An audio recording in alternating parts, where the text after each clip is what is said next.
Girl, you wanna do the things your way, away. Go far away. I better beg you, make you stay. Girl, you always try to run away. Waiting I go do to make you stay for days. Is this love enough? Yeah, you're not understanding. All right, everybody. Ladies and gentlemen, welcome to another episode of Unsavory Politique. And my guest just came right on in. Alex will be with us very shortly. He always runs a few minutes late, so y'all know the deal. So welcome to another episode of Unsavory Politique. I'm your host here, Jabari, with historian Alex Suarez. And we have another special guest. Let's bring him right on, actually. It's my first time meeting him. I'm so super excited. I've been following his work for very much a long time. Let me give you a quick introduction. Dan Kovalik is a former professor from Pittsburgh University. He has a book out right now called The Case for Palestine. So make sure you guys go and cop that. We'll definitely have the link in the description when this video comes out. So about time this video comes out on Roku TV, happy Friday to everybody. There's a lot that we're going to get into. Like I said, Alex Suarez will join us in the conversation shortly. So without further ado, Dan Kovalik. How are you doing today, Professor? I'm good. How are you, my friend? Happy to be on the show. Thank you so much for taking the time out to come on the show. Like I said, we have had a crazy week, and I guess the last 12 days, Trump has deemed it the 12-day war between the conflict with Israel and Iran. And he revealed something that was very, very interesting that I want to play real quick. This is him talking at the NATO summit that he is currently at right now. A tremendous hit. And because of that, I don't think they would have been down there because they knew we were coming. When they know we're coming, they're not going to be down in that, 30 stories underground.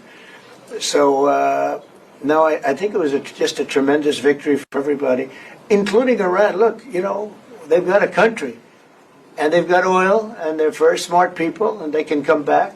Israel got hit very hard, especially the last couple of days. Israel was hit really hard. Those ballistic missiles, boy, they took out a lot of buildings. Now, Dan, that's not what Bibi said a few minutes ago. He said that there was total victory with the war against Iran.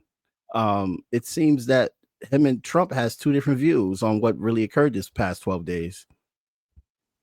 Yeah, I mean, it seems to me, from what I understand, that the reason the war at least was paused, we'll see what happens, whether it's a complete ceasefire or whatever, it was that Israel wanted it to end, that Israel got pounded.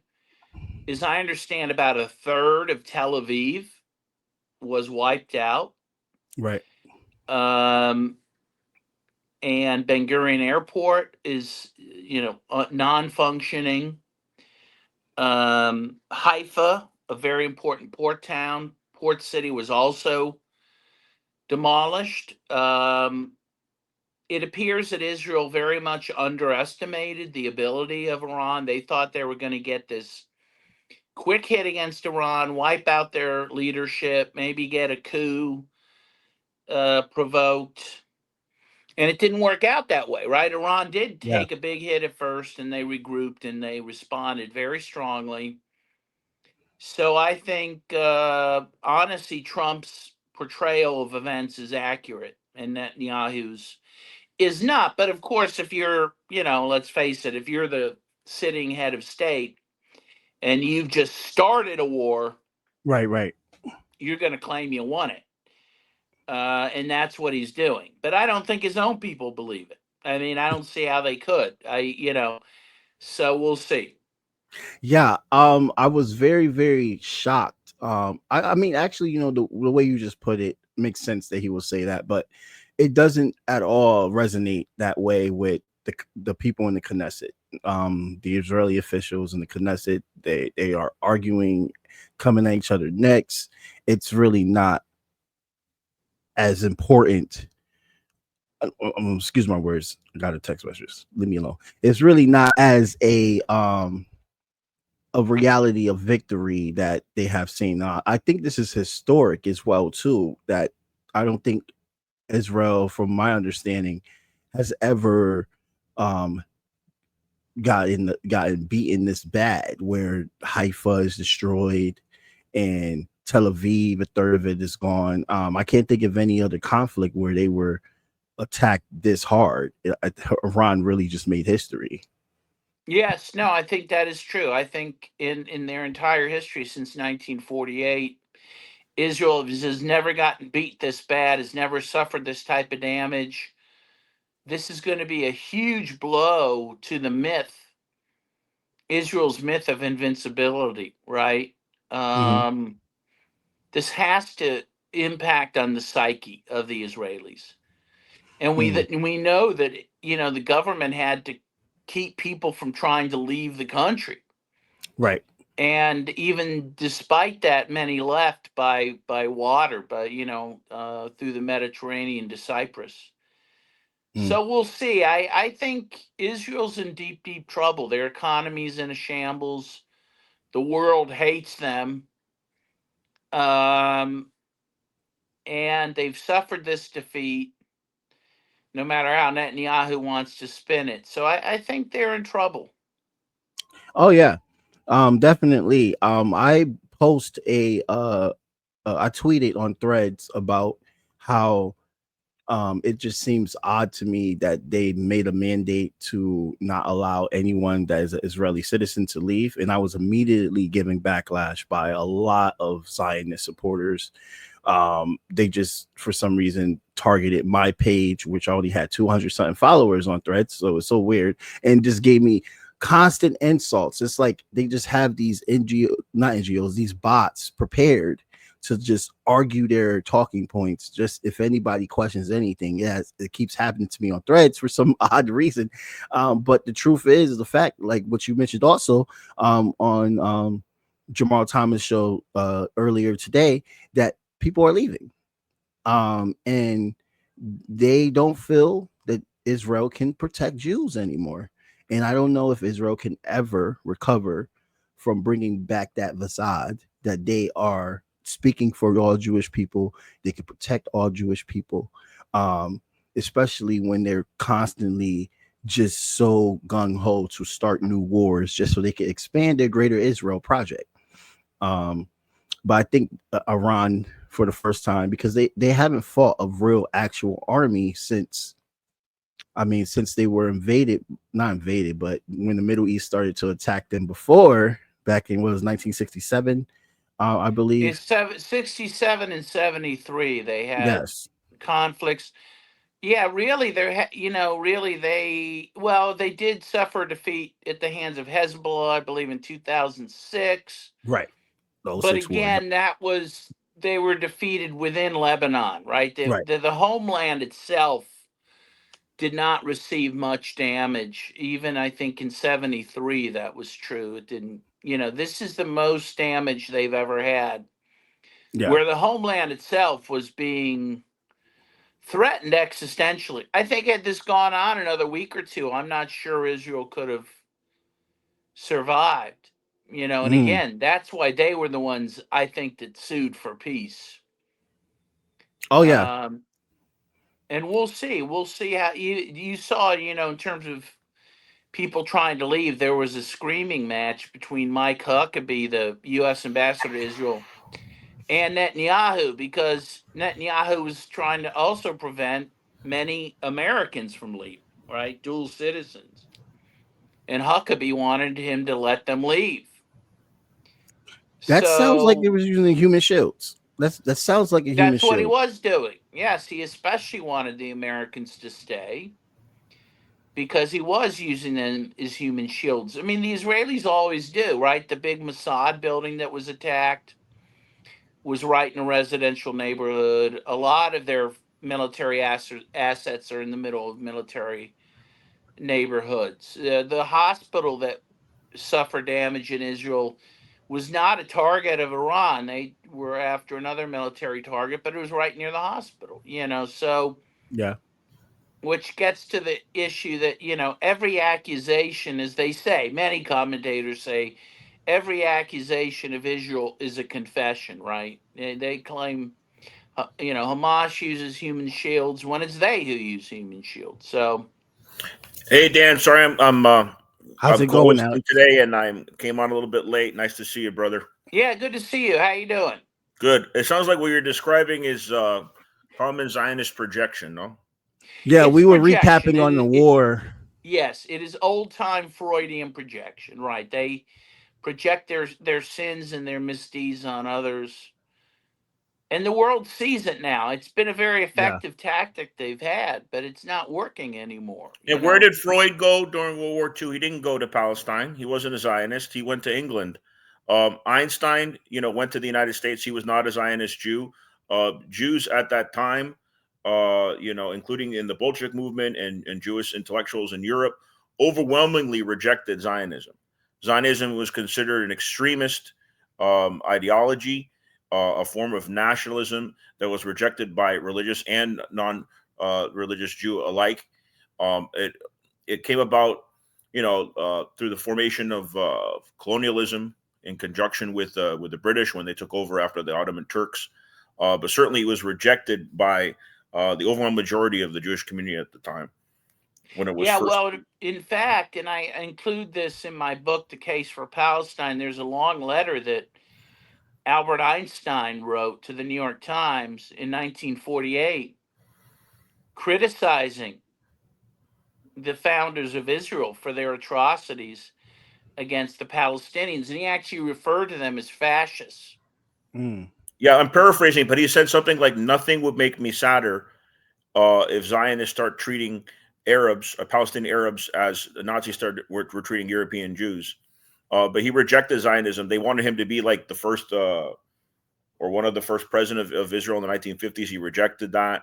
He also called for a socialist economy within the United States. He was threatened to be deported back to Europe for saying that, and he kind of shut up after that. But a lot of people don't know. They know Einstein for his science, but they don't know that he was if not anti-Zionist, at least a non-Zionist socialist Jew, culturally Jewish, but was not practicing. Yeah, he was he was a good guy. I mean, and I think initially he had some, at least, hopes for the founding of Israel, but he saw how brutal it was, and he really rejected that. The one guy in particular he was very critical of was Menachem Begin and his, terrorist group that he was leading. Well, and of wasn't he course, part of the Stern Gang that was one of the masterminds of the King David Hotel bombing yes, against the British? And absolutely. then later he became a prime minister of Israel, one He of the was guys that was prime involved in that. minister. Yeah, and Yeah. he's the one that made the deal, the Camp David peace deal with Egypt and Jordan. Mm. And the Likud party, which is Netanyahu's party, it comes out of Begin's party. So I mean, it really is what we It's in the see in slogan, by the way. Netanyahu. It's in the slogan of the Likud, from the river to the sea. We know that. But the Right. thing is, when you have literally, they're trying to pass in Congress in the United States to make it illegal from river to the sea. So you're anti-Likud then? But they're talking about anti-Zionist. It's just how Yeah. hypocritical they are, Yeah. No, of course. Hypocritical. Of course. So Dan, do you think that this is a solid defeat and an exposure of a decline of U.S. imperialism with Iran being able to be victorious towards Israel? I think it is a defeat, certainly. Is it a solid one? I don't know. I mean, I think the U.S. comes out fairly unscathed, is the truth of it. Yeah. Israel was defeated, but, it remains to be seen whether that's a temporary defeat or not. So, look, it was a blow. It was a blow against Zionism, a blow against U.S. imperialism.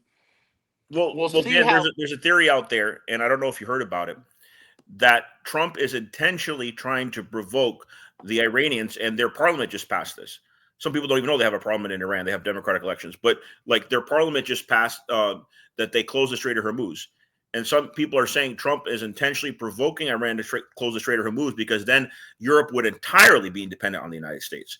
It almost is completely dependent on the United States now because it cut off the Russian oil. The little oil it's still getting through the Strait of Hormuz would be cut off. The United States wouldn't be affected as much, but Europe would totally become, I wouldn't even say servants of the United States, slaves of the United States at that point if the Strait of Hormuz is cut off. Do you think that you hear about that theory that's out there? I had not, but it makes sense. You know, you mentioned It does make sense. You mentioned the cutting off Europe from Russian natural gas. That did seem to be an intention Right. of the Biden administration in starting this war in Ukraine, and Right. of course in blowing up the Nord Stream pipeline. And yeah, it would make sense that, yes, I mean, as you say, if they cut them off then from Persian Gulf oil, then yeah, it would really I'm sure you saw when Jeffrey Sachs spoke to the European Parliament, because a lot of people, when they talk about American professors and intellectuals that are exposing U.S. imperialism, they have you on the list. They have Jeffrey Sachs on the list. So I'm sure you were watching, because when he gave that speech, I thought it was like one of the most important speeches ever given to Europe after like the Council of Europe when Assange gave the speech in October of 24. Where he's saying to their faces, the United States blew up your pipeline. You know that, like, just unbelievable. And the Europeans know it. They all know it. And the people know it. Like the polls, they had a poll in Germany. I think it was like less than 2% considered Putin a threat. And like the overwhelming majority of the German people were saying the United States is the biggest threat to world peace. I mean, the whole world says it, but even the German people. But then they keep electing in chancellors that are more and more anti-Russia. I don't get it. It doesn't reflect the public opinion of Germany that from the polls that I looked at. I don't get it. Yeah, well, that seems to be a big problem in Europe and the U.S. I mean, I think part of the problem is a lack of choice. I mean, there's, the people they have available to vote for are not very good. Tell me if I'm wrong. Even the Green Party in Germany are sellouts, right? I mean, they have third party, but they join up with the establishment. They're terrible. The Green Party's absolutely terrible in Germany. Yeah. So, by the way, yeah, in terms of your theory about the Strait of Hormuz, the interesting thing is Iran made it clear they would only cut off shipping that was going towards Europe. So that fits into the theory, I have no doubt that that's probably part of what's going on here. Even if they cut off China, China has good Russian oil deals. Right, anyway. They would not do that. They would not cut off they'd only cut off traffic going west, not east. Yeah, that makes sense too, because China has good relations with Iran. Yeah. In fact, they're about to open up the Silk Road into Iran. Yes. And some people think that was a reason for the timing of this war, was to stop that.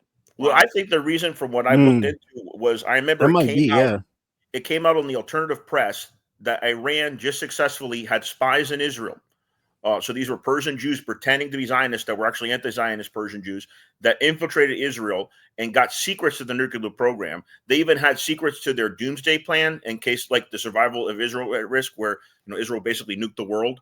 So they got access to all these nuclear secrets, and Israel freaked out and with 1 or 2 days started to bomb Iran. So it could have been as a smokescreen to prevent us from knowing more about those revelations. Yeah, it makes sense. Yeah, I mean, Iran has definitely said it has all these secrets now of Israel, their nuclear secrets. And by the way, these Mossad agents that are throughout Iran, it's bullshit. They're Afghan refugees that are in poverty, that are desperate, and they're reached out to on Telegram or WhatsApp, and they're offered large sums of money, to man these drones that they have in these bunkers that they caught. So these were not Mossad agents. These were just Afghan refugees that were preyed on by Mossad agents from afar to do these acts. And also some folks from India. I guess India had spies in there helping Israel, which is going to be a big deal because both Iran and India are members of BRICS. So BRICS is going to have to deal with this treachery, right? Well, I wanted to ask you, because I spoke with John. That's a big thing, yeah. With Julian Assange's father, when he came back from Moscow about this. Lula was a big disappointment to me because in that BRICS meeting, he prevented Venezuela. Right. And I believe Jamar knows this, and if other viewers don't know, I've actually been in Venezuela with Dan. I've met Dan a few times. But yeah, that he prevented the entry of Venezuela as part of that alliance with BRICS. Why do you think Brazil did that? Yeah, well, it's a good question. I don't fully know the answer to that. I think Lula, in this phase of his political career, is not the same Lula he was before he was deposed, really, by the right-wing forces that brought Bolsonaro to power, and he was sidelined by being arrested. And I don't know if he's the same guy today. He doesn't seem quite as progressive or radical as he was, and maybe did that to throw a bone towards the more right-wing people in his country. I don't know, but that was a betrayal for sure, and I know Maduro saw it as such. Oh yeah. Now Lula did say something very interesting recently that's worth noting. He said, and he just revealed that during his term in office, he said that he had some conversations with Joe Biden, who made it clear he wanted to destroy Russia. So that was pretty interesting. And also Glenn Greenwald, who's lived in Brazil Oh for my a long God. time, who initially supported Lula, who was actually one of the ones that was revealing the corruption that got Lula behind bars, exposing Bolsonaro. Greenwald doesn't support Lula anymore either. I believe he supported a third party candidate in the last presidential election. That says a lot as well. Yeah. Yeah, and we're going to get him on the show too because I got so much to talk about that with that guy. I don't have any Glenn, contact with Greenwald, Glenn but that'd be great. Greenwald. Yeah. Yeah. Glenn's a good guy. I mean, I really admire his work. He's a very interesting guy, very principled, I And think. when Alex Jones shut up about Palestine to sell out to Trump, Greenwald didn't do that. Like a lot of Greenwald's viewers, right? They're Trump supporters. He can't control that. I don't blame him for that. But Yeah. he knew that, what, I'm going to lose a lot of support, a lot of my viewership if I come out for Palestine. He still did because Greenwald is a principled guy. Yeah. Yeah. And you took some time in Syria as well too. I wanted to actually because ask actually, you about that. are you part of and I haven't been keeping up what you've been doing lately, Dan, because I've been very busy. But isn't it true that you're part of like an investigative committee through the UN to protect the Right. Alawite That's population the now? question I was going to ask. Yes, I was representing the Alawite Association of the United Okay. States in doing advocacy work at the UN. Yes, because of the massacre of the Alawites, which have taken the lives of thousands of Alawites there. And And yes, Christians, right? what's that? And Greek Orthodox Christians as well in Syria, no? Yes. In fact, there was just a big massacre at a church in Damascus. Oh no. I think 50 people were killed in church while they were at church praying. The last town in the world to speak the language of Jesus, Aramaic, I heard, is in Syria. Yeah, Malula. It's not the last. There's a few, but Malula is one of the most significant ones. I've been there 3 times. I was there just in January, and it's like a ghost town now. The people there are very afraid, and about at least a quarter of the town has already left.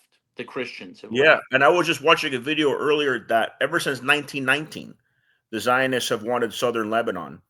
And Lebanon was part of Syria at one point. My father had been to Lebanon, but yeah, like these plans, and of course, Jelani's letting the Zionists into southern Syria. Yes. But these plans have been going on for a long time. Not only that, Alex. Absolutely. Yeah, of course, the Golan Heights, which basically Syria under the new Al Qaeda leadership is more or less ceded to Israel now.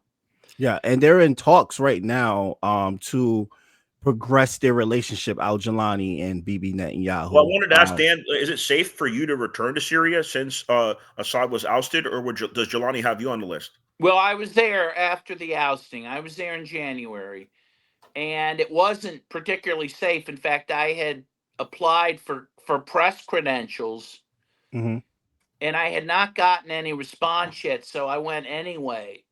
And while I was there, they denied my press credentials. So I think we decided at that point it wasn't particularly safe for me to stay there. So It would yeah, be I safe don't for you know to if. go to Ukraine either, right? I mean, you keep ending up on these lists, man. Yeah, Yeah, yeah, no, man. I know. I'm on every list. In Be fact, let me safe, just tell Dan. you Be something. safe.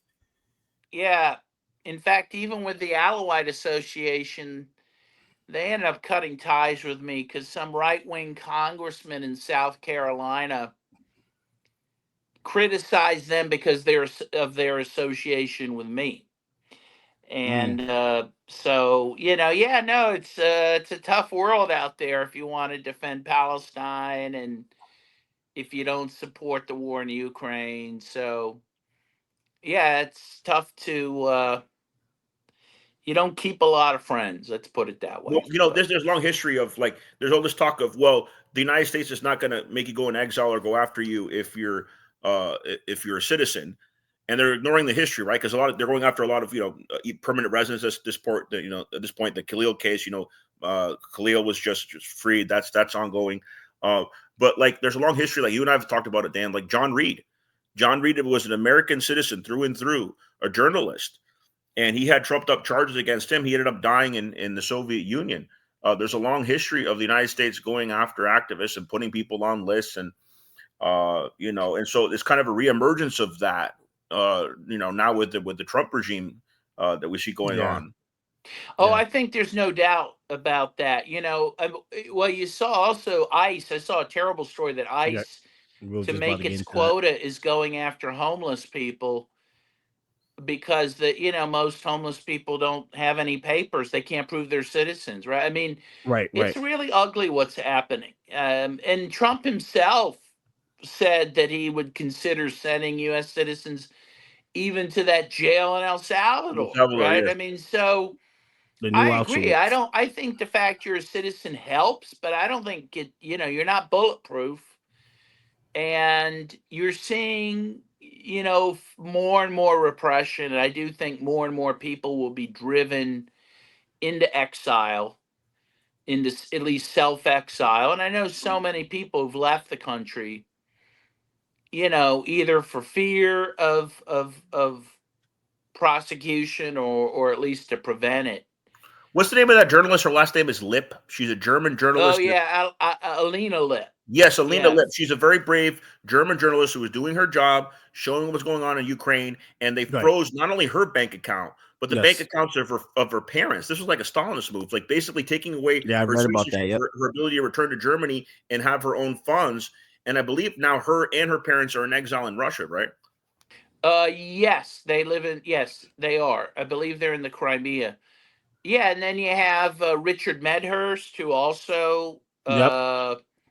he has not been officially charged, I think, but he was arrested and he's certainly being threatened with prosecution. I have He's so another very. brave. I just saw him in a picture with Steimer, a picture of Steimer saying ICC arrest this guy.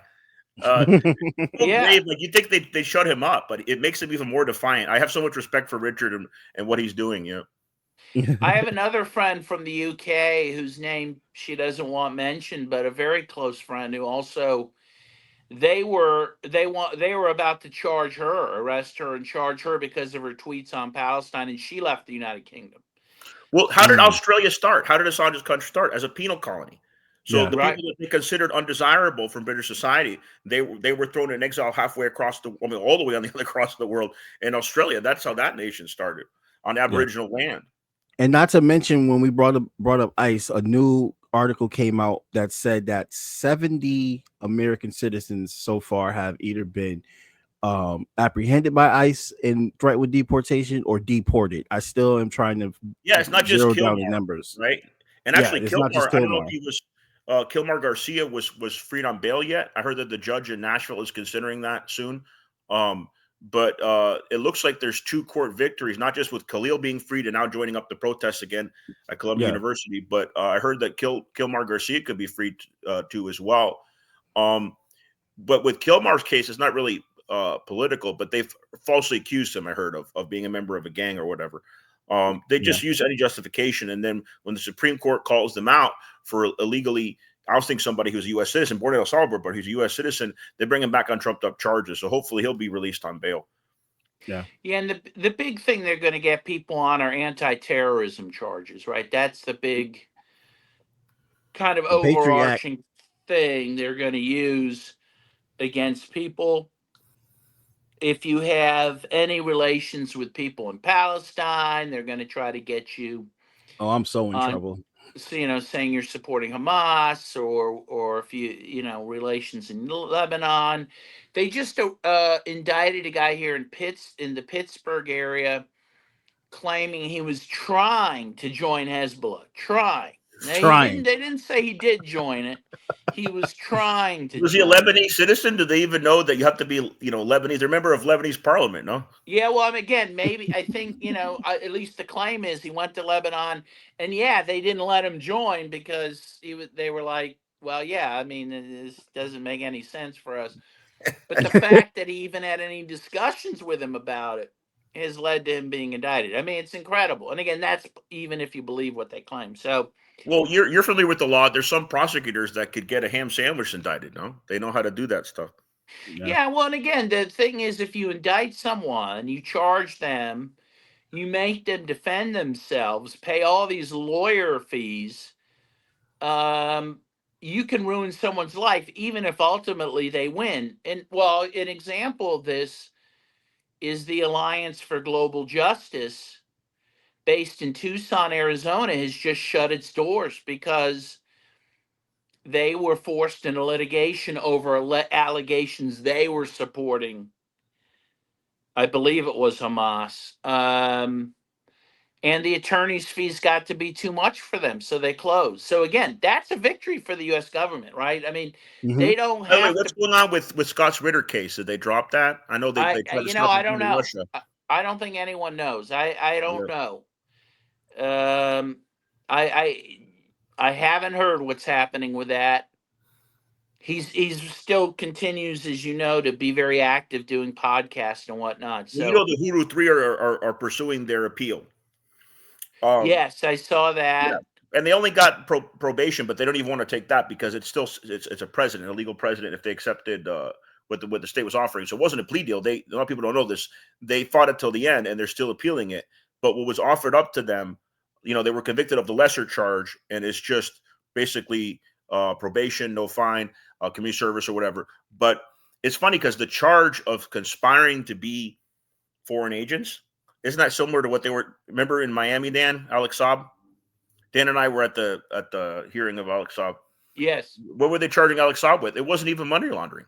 It was conspiring to money launder. So it's Yeah. interesting how the government uses, plot, conspiracy. I mean, you wrote a book called The Plot to Attack Iran, but you know what I'm talking about. Like they're using this to, scare to get hysteria in the jury, and it's not working.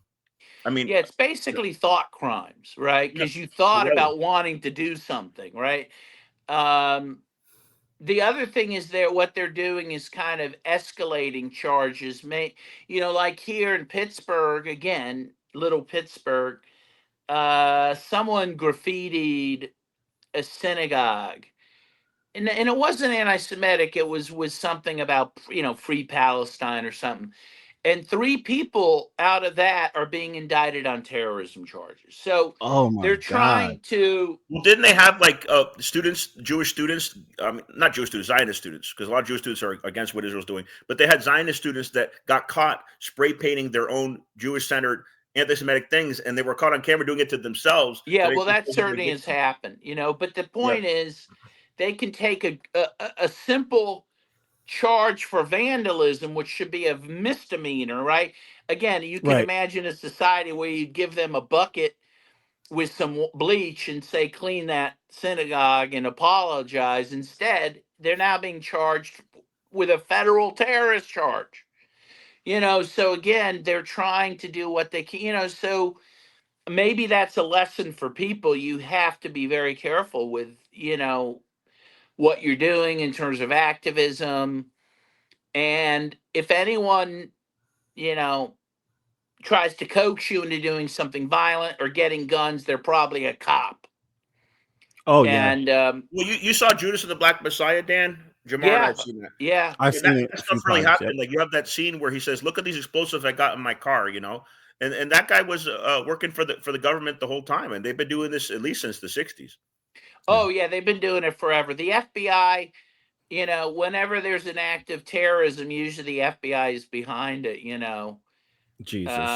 Didn't Putin say that 90% of terrorism in the world stems back to the United States, the CIA, or some agency in the United States?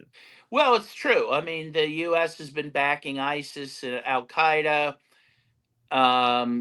That cannot be even argued. And you see, Israel's admitted they've been supporting ISIS in Gaza, right, to steal aid. The United States would have gave Soleimani a medal for defeating ISIS if they were really interested in ISIS defeat. Instead, they killed him. Right. Yeah. Right. No, so everything's, upside down and backwards. Topsy-turvy. I always tell people they should read this Seymour Hersh article from 2007 called The Redirection, which was in the New Yorker magazine, where he talks about it, where the U.S. was starting to support Al Qaeda and like groups to go after Libya, Syria, Iran. Guess what? Yep. They were successful in that. There was a secular socialist government in both Iran and Afghanistan at one time, and the United States sabotaged both of them. In Iran by installing the Shah in the 1950s, in Afghanistan by backing the Mujahideen, who ultimately became Al Qaeda. Right. No, of course. No, I mean, they would prefer a fanatical, terrorist group in charge like Jelani in Syria than a secular nationalist, right? He's begging to join the Abraham Accords now. Jelani wants to join up with Israel so bad. We just announced that. Yep. Yeah, and so the whole time they're calling this conspiracy theorists for years, Dan, right? Remember, we said that Israel behind the scenes is backing ISIS. Oh, you're nuts, you're conspiracy theorists. Now it's out in the open. They have ISIS guy, Jelani, and he's having friendly relations with Israel. You can't really dispute it now. Well, and he even let Israel use their Syria's airspace to attack Iran, allowed Israeli ground forces in also to go after Iran. So if they shot down any drones from Iran? I know Jordan did. I don't know. I don't know if anyone over Syrian airspace, but again, they let Israel use their airspace to attack Iran with. Right. That would be unthinkable. Yeah. Before. How are you doing on time, Dan? I'm sorry. I actually need to run. Yeah. I said half an hour. I wanted to give you a little extra, but I got to run to another interview. But I really appreciate it, guys. Thank you so much. And I like the suit, man. It makes me think of Miami Vice a little bit. What's that? Oh yeah, I do. I got a little Don Johnson thing going on here. You're right. Good call. Good call. Guys, I appreciate you. I wish you the best of luck with your podcast. All right, keep in touch, Dan. Okay, absolutely. And I'll do it again. Okay, take care. Thank you. We'll definitely invite you back. Have a good day. Okay. Thank you. You too. Bye-bye. Bye. Jamar, I got to put it on mute for 1 second. Yeah, no problem. So that was I'll make an announcement about what the fundraiser that we are a collaboration for. So yeah, that was Dan Kovalik. He is a very great source for. I'll be right back. I gotta turn the camera off. I'll be right back. Okay. No problem. He was a very great source for against imperialism. It still is.